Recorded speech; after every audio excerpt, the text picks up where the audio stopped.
The Metropolitan Police won't be investigating Wretch 32's father's tasering, even though he could have broke his neck. Do as I say, not as I do, as Hillingdon Hospital Chief Executive lambasts staff for not taking precautions while failing to take precautions herself. PSNI apologise after obtaining inappropriate search warrants for two journalists' houses after a documentary into the atrocity at Lock Island.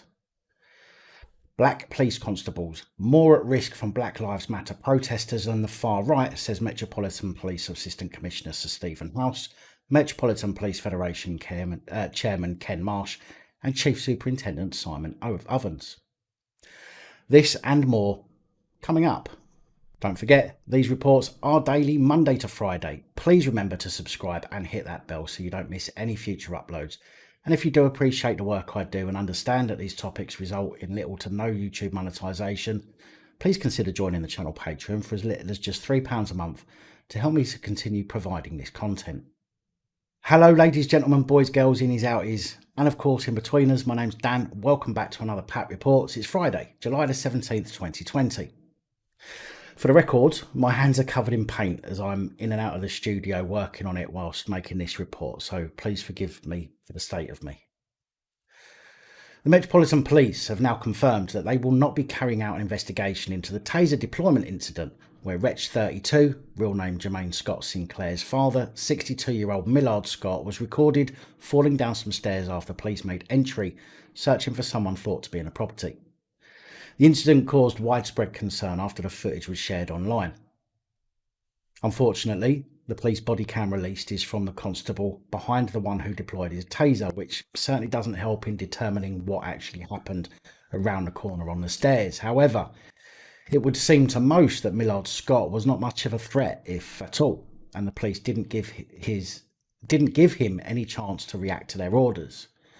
As police forced entry to the property, they did call out that they had tasers, but then steamed up the stairs, and I'm pretty sure anybody would take a few seconds to comprehend what was going on before realising what was going on.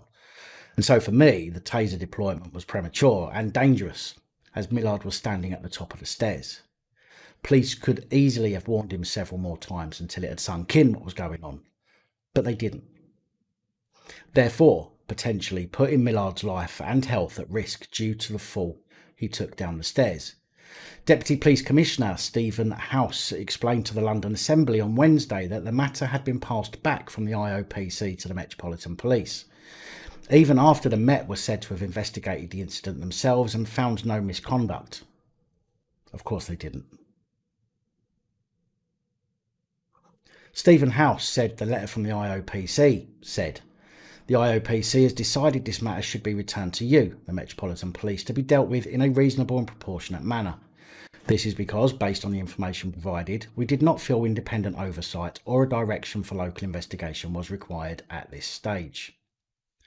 At the time of the incident, the Metropolitan Police said in a statement that a 22-year-old man located inside the address was arrested and later charged with encouraging another to commit an offence under the Serious Crime Act 2007. A 52-year-old woman was also arrested at the scene on suspicion of obstructing, resisting a police constable in the execution of their duties, but was de-arrested at the scene. She was subsequently charged with the offence after being interviewed by police under caution at a later date. As officers entered the premises, a man came downstairs and started moving towards an officer suddenly. He was ordered to remain where he was, but continued towards the officers who, after several warnings, deployed a taser. The incident, including body-worn footage, has been reviewed by the Met's Directorate of Professional Standards, and no indication of misconduct has been identified. Not even the fact that very few warnings were given, or the fact that they tasered a man standing on the top of the stairs, who could have fallen and broke his neck after landing on his head. Okay then. A report carried out by Her Majesty's Inspectorate of Constabularies has apparently said that apparent unwillingness to support education over enforcement has led to suspicion among officers, including some at chief officer level, that the focus of activity was intended to increase revenue for the Road Safety Partnership. They gave examples of some speed camera sites that they believed didn't have a history of collisions or other identified vulnerabilities. Elsewhere, we were told that the reason enforcement took place at certain locations was that they were good hunting grounds, rather than because they had a history of collisions.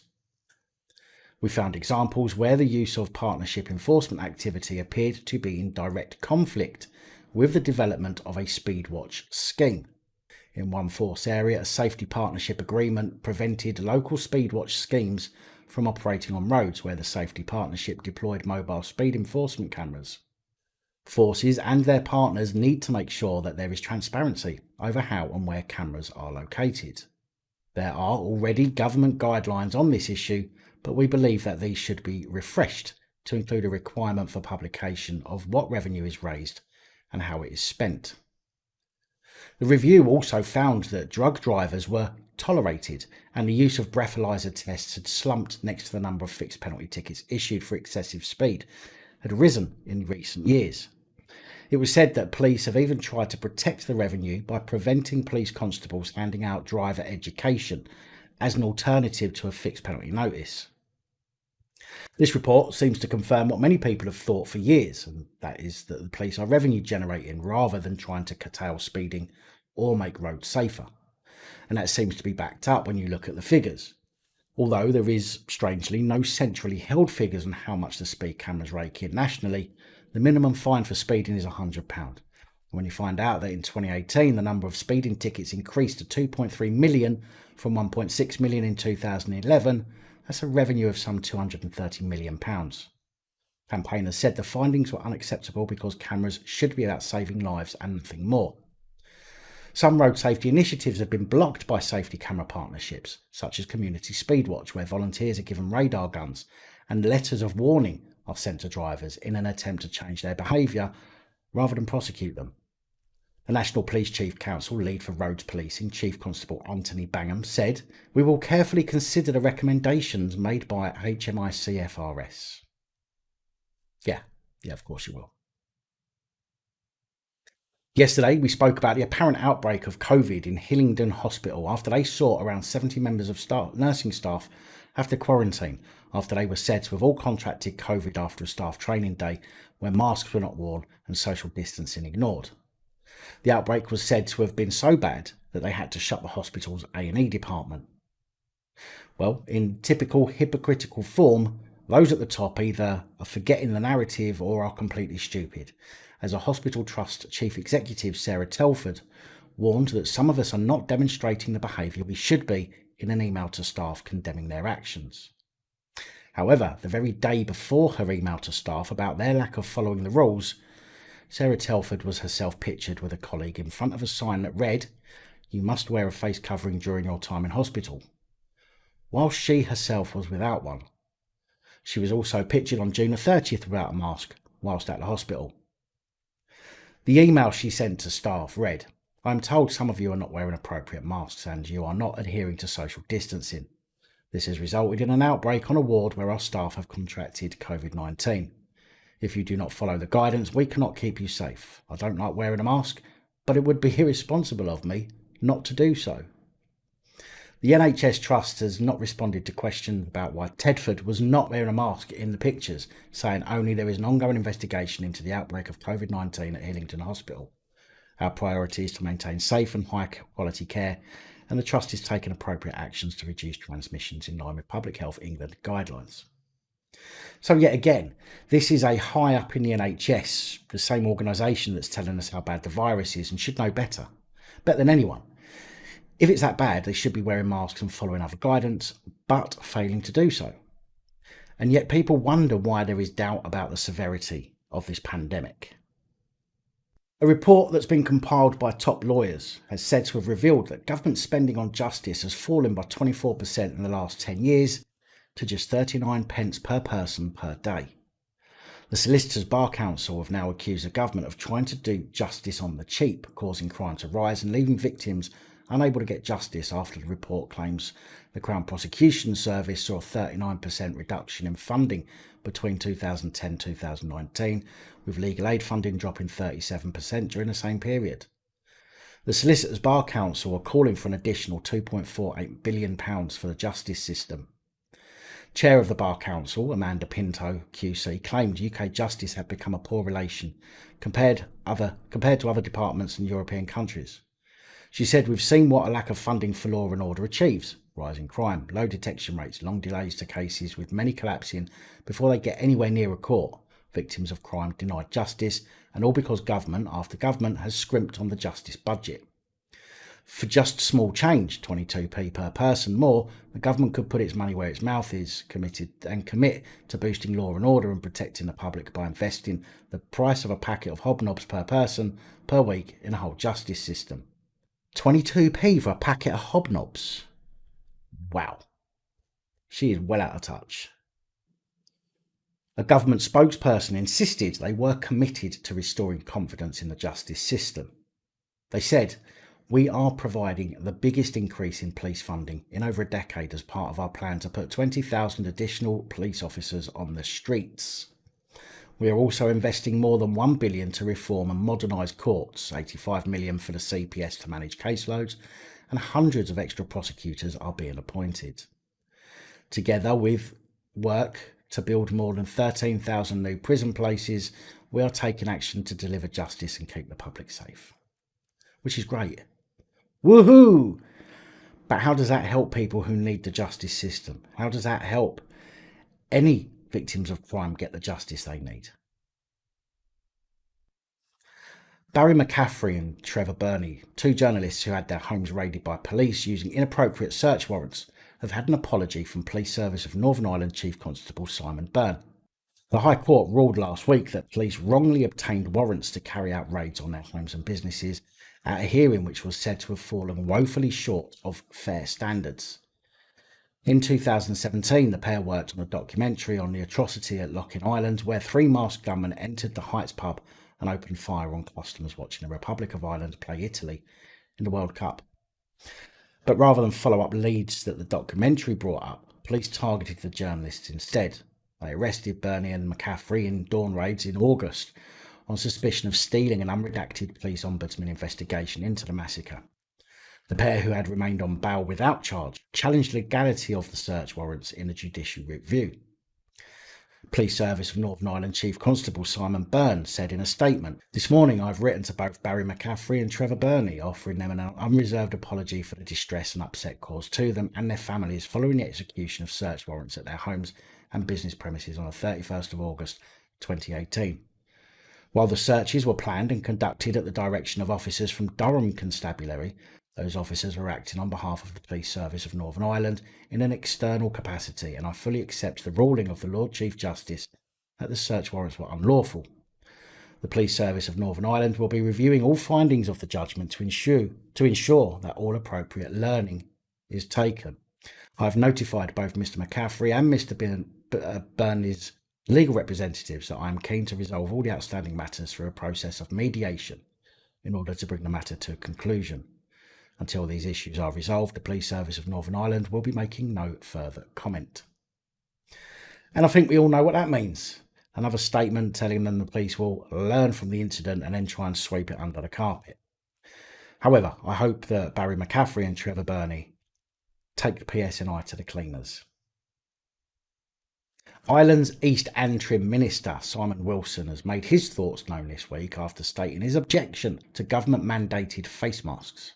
In a comment on Twitter, DUP Minister said, "We should allow individuals, not government, to decide whether or not to wear a face mask in public to tackle the spread of coronavirus in Northern Ireland. Over the last number of months, the population as a whole have accepted a degree of state interference in their lives, which in a free society should never be regarded as a permanent arrangement. As we emerge from lockdown, surely the level of state interference in our lives should be reduced, not increased. It should be up to the individuals to decide what actions they wish to take to ensure their own safety and their social responsibility of others." Even at the height of the pandemic, ministers and their experts were not recommending mandatory face coverings.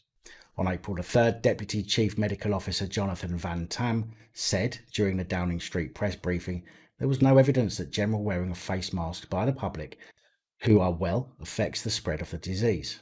If approved, who will enforce this mandatory measure? Will shop owners be expected to throw out non-compliant customers? Will councils have to employ more health officers to patrol shops? Or will it be a job for the PSNI? There is no point introducing a rule which cannot be enforced. will damage public confidence, and will decrease footfall on our already struggling high street.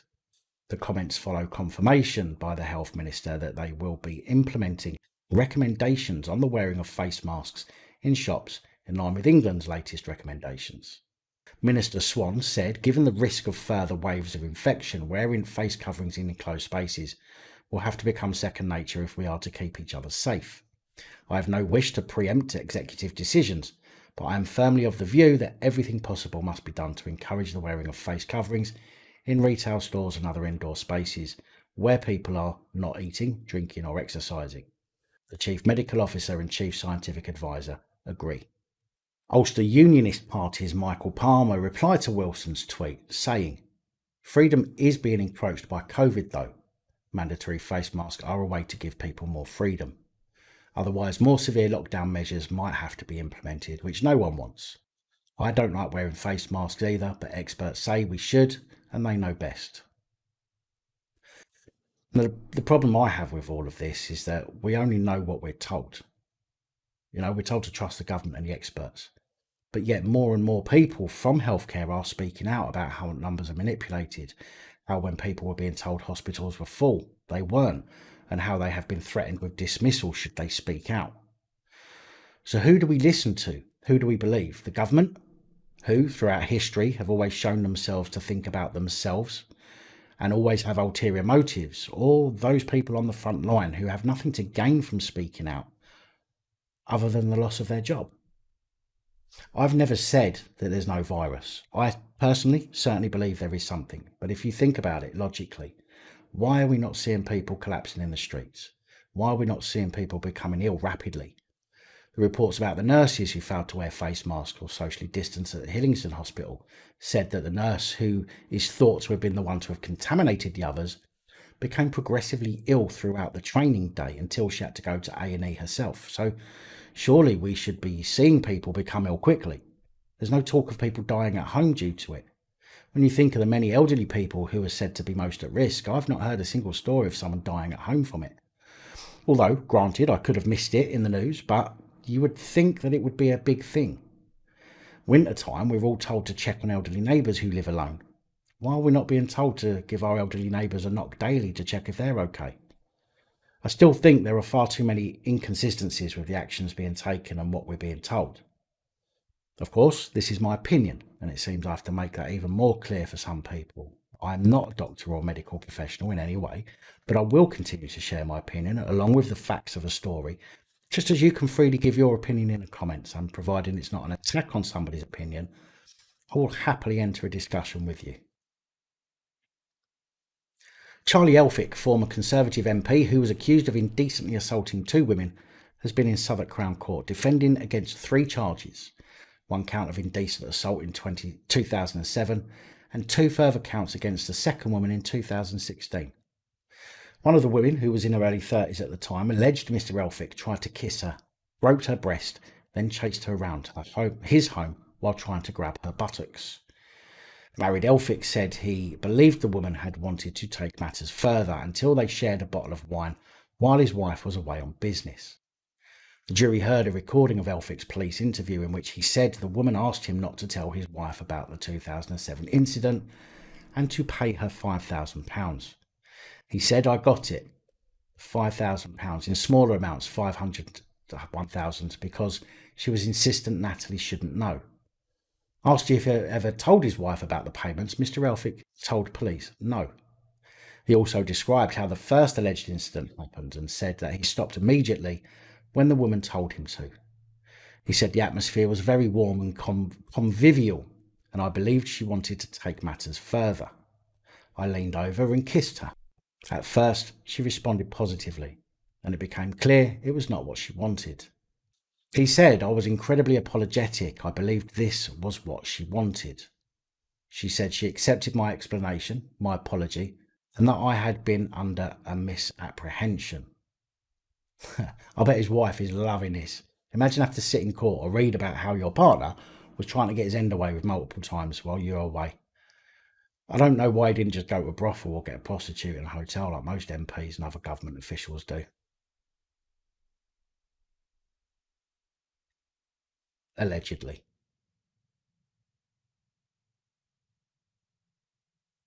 29-year-old Metropolitan Police Detective Sergeant Benjamin McNish is to appear at Westminster Magistrates Court today after being accused of being a voyeur and possessing extreme pornographic material. An investigation by Scotland Yard's professional standards resulted in the arrest of McNish for observing a person doing a private act for his sexual gratification and being in possession of an image which allegedly portrayed in an explicit and realistic way a person performing a sex act with a live animal, namely a dog, which was grossly offensive, disgusting, or otherwise of an obscene character. A statement from Scotland Yard said, "A serving MPS officer has been charged with 2 offences. The arrest and charge follows an investigation by the Met's Directorate of Professional Standards. The officer was not on duty at the time of the alleged sexual offence." It surprises me they're actually bothering.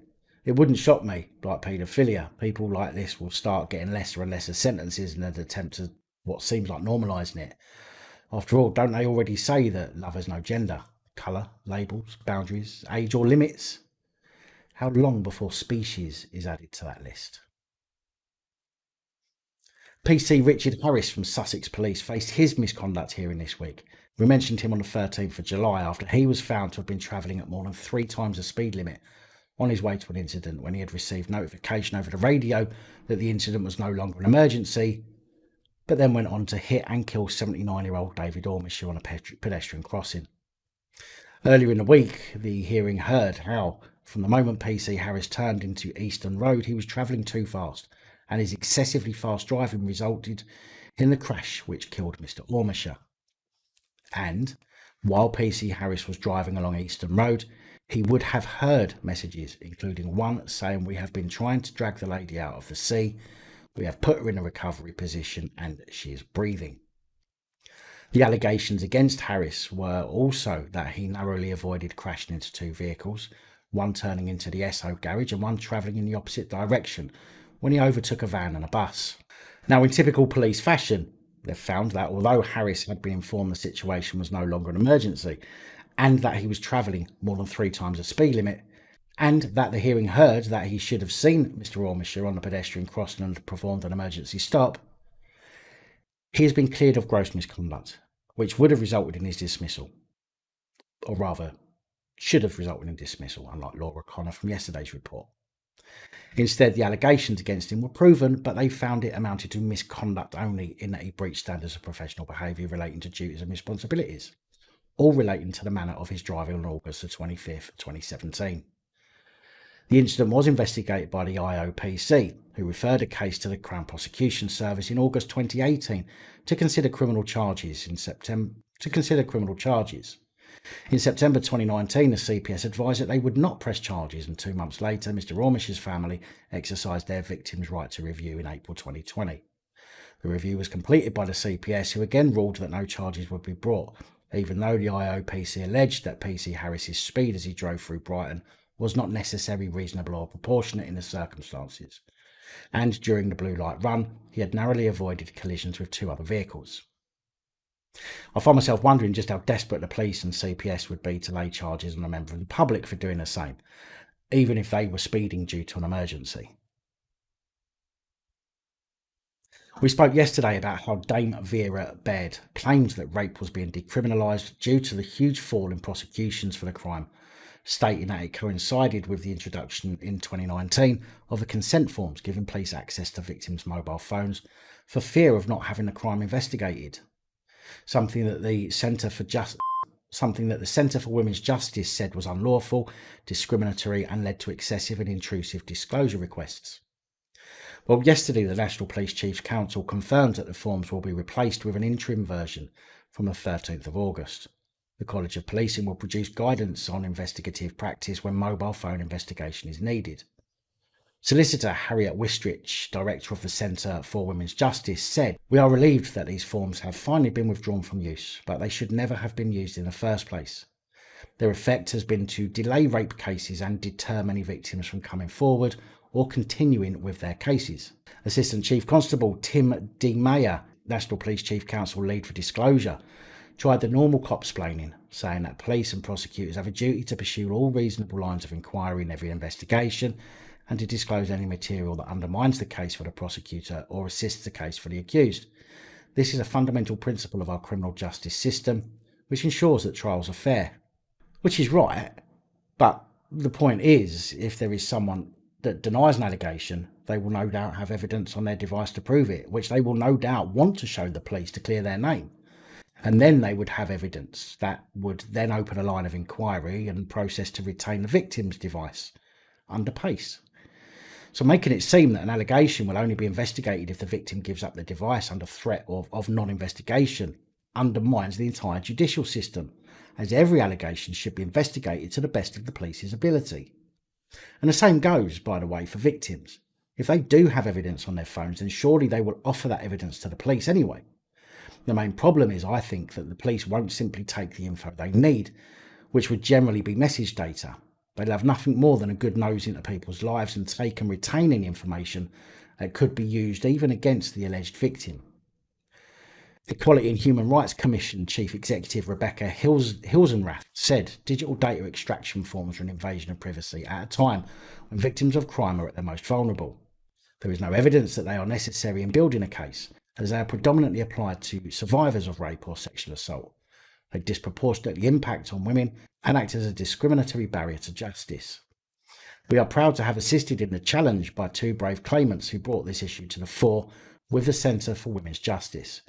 We welcome the decision from the National Police Chief Council and hope it leads to improving confidence in the justice system on the part of survivors of sexual assault.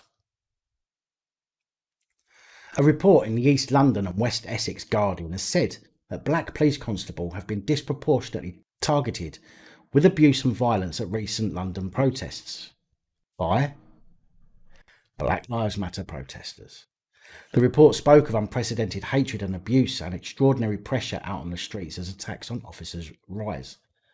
The report said that last month saw thousands take to the streets of the capital in largely peaceful protests against systematic racism and police brutality towards black people.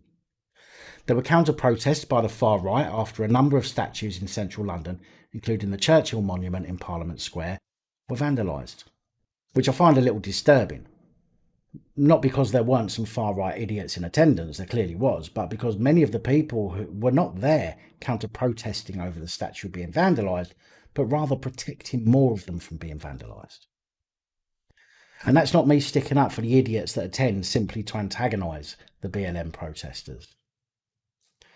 Metropolitan Police Assistant Commissioner Sir Stephen House said a distinct stepping up in assaults across the board in recent months has occurred, with 165 officers being injured between the 31st of May and 24th of June. He told the London Assembly's Police and Crime Committee that black officers have been especially targeted at demonstrations. One might expect that from the right wing, I guess. I wouldn't have expected it from the demonstrators at Black Lives Matter, but it was a fact. Bloody racists. How dare he blame the Black Lives Matter folks when there were patriots there he could have blamed. Stephen House went on to comment on how some black officers had to be withdrawn from frontline duties at protests because of the level of abuse they were facing from Black Lives Matter protesters.